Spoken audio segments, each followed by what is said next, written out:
Karibu Zanzibar. Lengo ni kuonyesha kila ambacho kinaendelea hivi sasa nje ya dimba Amani. Hivi sasa ni mapema, unakwenda kushuhudia ambacho kinaendelea nje ya dimba hili la Amani.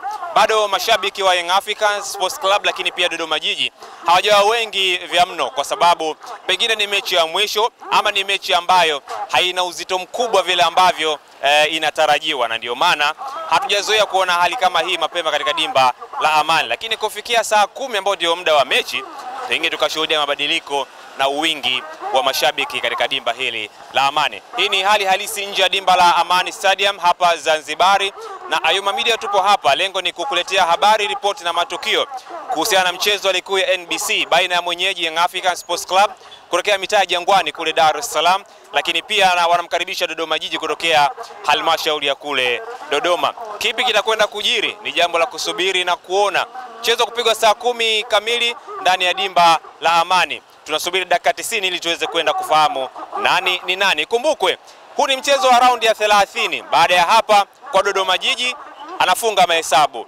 Aidha atakuwa amefikia malengo yake kabla ya msimu ama atakuwepo nje ya malengo yake. Lakini ni tofauti kwa Young Africans kwa sababu kwake hii ni mechi ya raundi ya 30, lakini anabaki na mchezo nambari 184 kwa maana ya mchezo wa dabi ya Kariakoo. Atakachovuna hapa kinaakisi kile ambacho atakwenda kukivuna katika mchezo wa tarehe 25 katika dimba la Benjamin Mkapa. Mara baada ya hapa Young Africans ana mchezo wa dabi ya Kariakoo utakaopigwa Dar es Salaam katika dimba la Benjamin Mkapa. Hivyo mchezo huu ni muhimu pia kwa Yanga, kwani unaakisi akipata ushindi hapa, basi katika mchezo wa dabi aidha sare ama ushindi unamfaa kuwa bingwa mpya ama bingwa mara nyingine tena wa ligi kuu ya NBC. Lakini kama matokeo yakiwa ndivyo sivyo, basi itamfaa apate ushindi pekee katika mchezo wa tarehe 25. Kumbuka hii leo michezo yote ya ligi kuu ya NBC inapigwa muda mmoja kwa maana ya saa 10.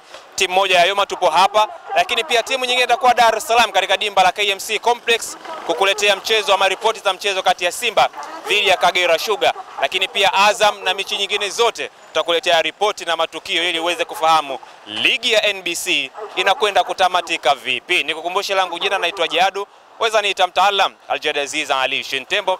Lako ni kuendelea kujua kila ambacho kinaendelea nje ya dimba la Amani hapa Zanzibar. Endelea kuwa nasi.